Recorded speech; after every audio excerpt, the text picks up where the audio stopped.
Welcome back to my film and TV channel. You're all staying safe and well. And we have a film review today. Yeah, it came out in time for Valentine's Day. So we're a couple of days late, but if they'd released it about 2 or 3 weeks before Valentine's Day, it would have been okay, but they didn't. So here we go. We're going to have a look at a rom-com. Yes, we've not looked at a rom-com for a while, called Marry Me. We're going to check that today. Please, if you are new to the channel, push that subscribe button, push the bell notification. All these vlogs are coming out. I try and inform and entertain as well on these vlogs with reviews and information vlogs. And of course, if you're interested or you know someone who might be interested in my Citizen channel, which looks at my football team, Manchester City, please point people in that direction as well. Thumbs up, guys, please, if you can. I'm trying to get to at least 10 for these film and TV things. If you can get me to 10, great. Just push that little thumb button. All comments are very, very welcome. So if you haven't got time for a comment, just give us a little thumbs up. Makes an old man very, very happy. Yes, Marry Me, 112 minutes, so just under 2 hours, which is quite long. But did it seem long? It wasn't too bad. A 12A certificate, $23 million budget, which for a rom-com isn't bad, is it? It's released in the United States theatrically and simultaneously on something called Peacock. I'm here in the UK, so I'm not too sure what Peacock is. Peacock Premium, so I suppose you have to pay a little bit extra as well. That was from February the 11th, so they give you 3 days notice before Valentine's Day, but I can't understand the logic of that, to be honest with you. Give a couple of weeks, perhaps. I'm not too sure. Jennifer Lopez stars as Catalina Katz Valdez, Owen Wilson as Charlie Gilbert, Maluma as Bastian, John Bradley as Colin Calloway, Sarah Silverman as Parker Debs, Chloe Coleman as Lou Gilbert, Michelle Buteau as Melissa, and Stephen Wallum as Jonathan Pitts. And Kat Valdez, Jennifer Lopez, is half of the sexiest, well, so they say. He didn't do anything for me, the guy. Celebrity power couple on earth with hot new music supernova Bastian. As Kat and Bastian's inescapable hit single Marry Me climbs the charts, they're about to be wed before an audience of their fans in a ceremony that will stream across multiple platforms. Well, sign of the times. When Kat learns seconds before the ceremony that Bastian has cheated on her, the swine, with her assistant, her life turns left as she has a meltdown on stage, questioning love, truth and loyalty, as you would in front of all those thousands and millions of people. As her gossamer world falls away, she locks eyes with a stranger, a face in the crowd. If what you know lets you down, then perhaps what you don't know is the answer. And so, in a moment of inspired insanity, Kat chooses to marry Charlie. Oh, bless. Oh, what such dreams are made of, eh? Is it any good? Well, these are all as of the 16th of February 2022, 11 p.m. UK time. Yes, I work very late, guys, with these reviews. Is it any good? So Rotten Tomatoes, yeah, not convinced. Not convinced. 5.5 out of 10. 166 critics reviews, 95 positives, 95 fresh, and 71 rotten, a 57% positivity. So it's okay, but not what we like to see, is it, for films? But just slightly under that magical 6 out of 10 sort of border that I sort of put a good and a bad, a good film and the also rans in.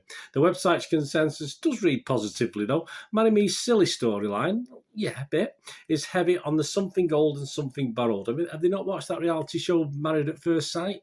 It's been around for a while. But the movie's well-matched leads make it easy to say, I do. Oh, yeah, so that is a positive, isn't it? The Rotten Tomatoes audience love it. There's quite a lot of reviews been left and scores been left. 4.5 out of 5, so that equates to 9 out of 10. So the critics aren't totally convinced. The audience seem to be. Metacritic, again, a bit dodgy. 44 critics have left a score. 50 out of 100 is the average bang on in the middle score. 17 positive, 22 mixed, and 5 negative. So still plenty more positive than negative, which is always a good sign. And it scored anywhere between a measly, miserly, humbug, horrible 20 by Mr. Guardian Peter Bradshaw. We'll have his words in a minute, and 71 out of 100. Yes, the Guardian's Peter Bradshaw. Yeah, he must have not been. He must have fell out of love recently. He said Jennifer Lopez is radioactively humorless, and Owen Wilson is robotically bland in this stinker. Bit harsh, Peter. Movie Nation's Roger Moore is always a little bit more fairer, I think, with his scores. He gave it 63 out of 100 and said, an engaging if undemanding romantic outing, newfangled enough to be social media current, old-fashioned enough to warrant bringing the whole family. Just remember to brush your teeth afterwards. Yeah, bit sickly sweet, yeah. I totally agree. Internet Movie Database. All right, we're not going to get as high as Rotten Tomatoes, 9 out of 10. But Internet Movie Database, 6.2 out of 10. So that's better, just over the magical six figure. 4,504 people scored it between 6 and 9 out of 10. I ignore the 10 out of 10s. And 1,613 scored it between 2 to 5 out of 10. I ignore the 1 out of 10s just for balance. So that's a 74% positivity. So I think we'll go with that. I think that's quite good, isn't it? What about old misery bugger Bernard? What did I think of it? Well, perhaps this caught me on a sentimental day because I liked it. I liked this, and it made me feel nice in parts. It made me feel a bit jealous in parts. Stuff like this, you know. And I won't go into it. We won't go into that. J-Lo and Owen Wilson gelled together pretty much. I think that guy was a bit mean saying about J-Lo being humorless. She made me smile a couple of times. Whether she meant to or not, I'm not too sure. But there is a mixed bag of a supporting cast, I must admit. I do like John Bradley, don't get me wrong. I think he's a really nice guy, and he tends to be getting these roles now, the quirky British guy in these American films. But it all seems a bit forced into this. It doesn't quite, his role doesn't quite work. He's okay, but him and some of the others don't really get along in this thing. It's all about the main character. It's all about Jennifer, and it's all about Owen for me, because some of the other acting, some of the other lines, etc., a little bit boring and uninteresting, to be honest with you. There's the odd moment, but nothing spectacular.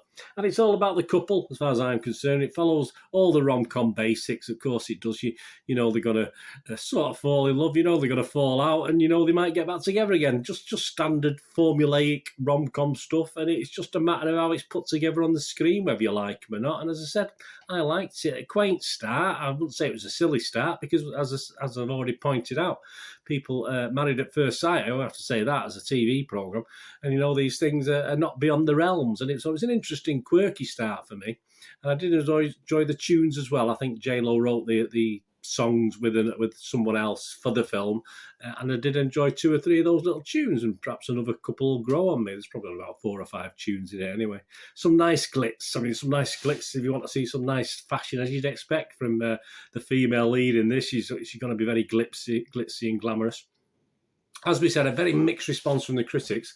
The public are okay in it. Rotten Tomatoes audience were. Obviously, the Internet Movie Database public are okay on it as well. And I think if you're a fan of Owen Wilson and Jennifer Lopez, the chemistry on screen I thought was excellent, despite what other critics have said. And if you're a fan of either or both of those people, you'll find something good in this film. It's a really nice watch. Rom-com by the numbers, of course it is, but certainly far from the worst out there. So I am going to score it my watchable score. I'm not going to go mad, but it's my watchable score.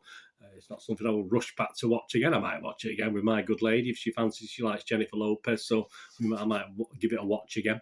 But I'll give it a 6 out of 10, which is my watchable score. And as I say, much better if you do like the 2 protagonists in this, and obviously worth a watch in my opinion. Let me know what you think, guys, anyway, if you get to watch this. Thanks for watching. What we're going to do the rest of the day, have a great one. Look after yourselves, look after your friends, look after your families. More important, let's all look after each other. To meet here again on a film and TV channel, I only ask one thing, don't I? Please stay safe, guys. Thanks for watching. Bye for now.